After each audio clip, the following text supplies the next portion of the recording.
Today we look at Psalm 31 and Psalm 32.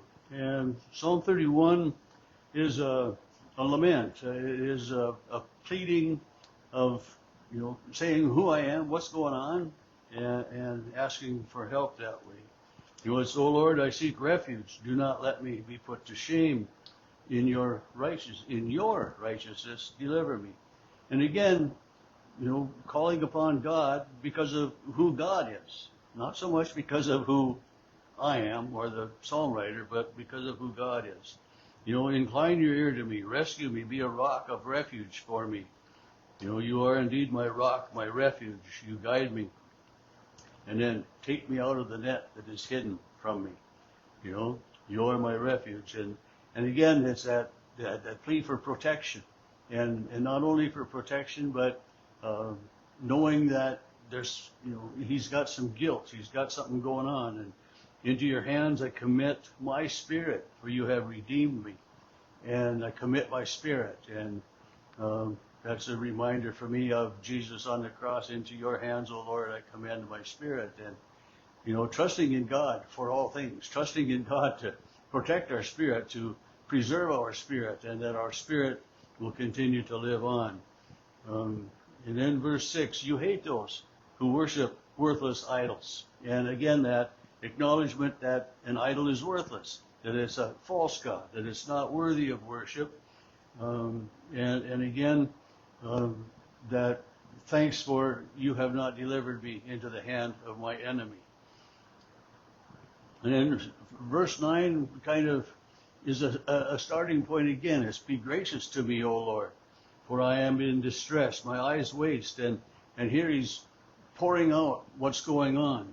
For my life is spent in sorrows, my years in sighing. My strength fails, my bones waste away. I'm the scorn of my adversaries, a horror to my neighbors. Listen to this, an object of dread to my acquaintances, and those who see me in the street flee from me. These people they don't even want to associate with you. They don't want to, there's so much going on that's wrong that they don't even want to hang out. They don't want to hear your story. They shun you. And to be shunned is really no fun at all, He said, I have passed out of mind like one who is dead. I've become a broken vessel. And passed out of mind like someone who is dead. We remember our loved ones who have died. We remember, people that we don't love that die. But they're not quite as close in our thoughts and in our minds as so often that way. And being a broken vessel, I think about when something breaks. Say you drop a glass or a plate and it breaks into, tons of pieces. There's no fix to it. Some things that are broken can be fixed. Maybe not so that they are perfect again, but repairs can be made. And it reminds me of it in the movie Joshua, which is the story of Jesus. A lady had, I think it was a plate. It was something nice, something very meaningful to her that was dropped and broken kind of on purpose, and this lady was heartbroken.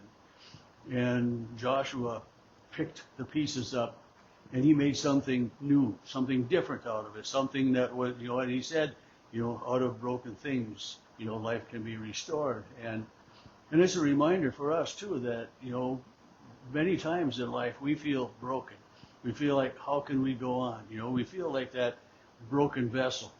Like when a parent dies, or a grandparent, or a spouse. I haven't had a spouse die, my sister. It's just how do we move on with life? And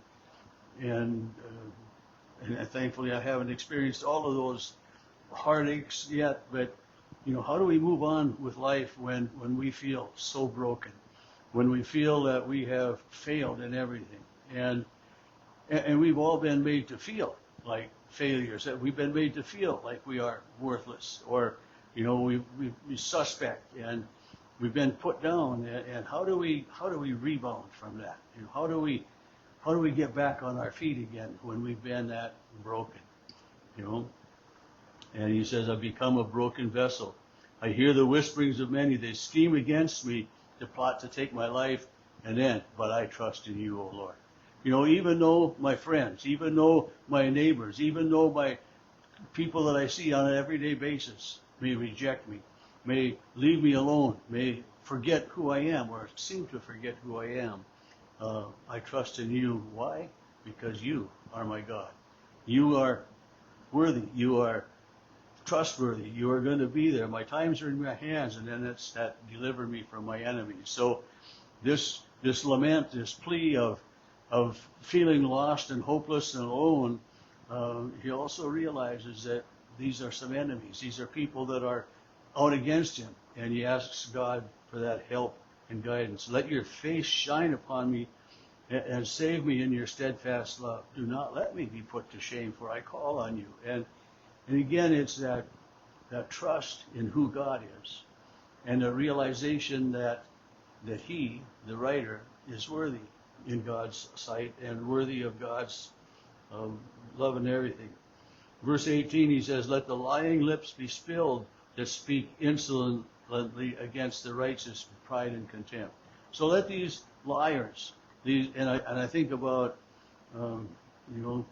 people maybe don't have to tell a lie, but they twist things, and we call them little white lies sometimes. But and I think of a person that just continually puts someone else down, or someone that feels so vastly superior that, I have done nothing wrong and you have, and you aren't, and we have people like that just feel that they are above anybody and everybody else, and they speak with that contempt that, they look down upon you that way. And it's sad that we have that in the world, but here even King David felt that, the people were putting him down, the people didn't want to, be in his presence, and all of, and that feeling of being lost.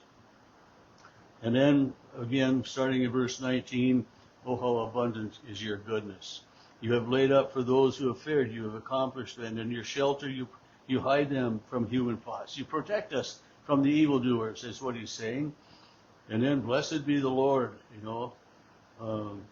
and it's just again that thanks for who God is, that God is faithful, that God is trustworthy, and that no matter what, we know that God sees the lives of others. He sees who we are. And he says in verse 22, I have said in my alarm, I'm driven far from your sight, but you heard my cries when I called out. So even those times when we feel lost, even those times when we wonder, where are you, God? God is there, faithful and always there. This psalm ends with, be strong, let your hearts take courage, all you who wait for the Lord. Be strong, let your hearts take courage, trusting in God. Again, through all of those laments, through that cry for help, through that feeling of lost and forsaken, he cries out to God. Psalm 32 is a psalm of thanksgiving for forgiveness, for healing. He starts out, happy or blessed are those whose transgressions are forgiven, whose sin is covered. And, we talk about being forgiven. And we talk about that our sins are forgiven in and through Jesus Christ's death on the cross. He covered our sins. And it's just, it's just like if you're short a few dollars or short some money, and someone else pays the difference for you. They cover it, and sometimes you go out for a meal and somebody says, well, I'll purchase, well, I'll take care of the tip. I will cover, for that, and so, God has covered our sins. Verse 5, yet I acknowledge my sin to you. I do not hide my iniquity. I said I will confess my transgressions, and you forgave the guilt of my sin. Again, that trust in God, that when we own our mistakes, when we say, I have sinned, I have fallen short, I need your love, I need your forgiveness, I need your grace, we trust that God does forgive. And in verse 10, many are the torments of the wicked, but steadfast love surrounds those who trust the Lord. So again, that profession of being certain of God's love and of God's grace. And And we need to remember that in our hearts and in our minds, that no matter who we are, no matter how worthless we feel, God is there trusting or leading and guiding us. And so we can trust in that love and grace of God, that, no matter what goes on in life, that God is God and we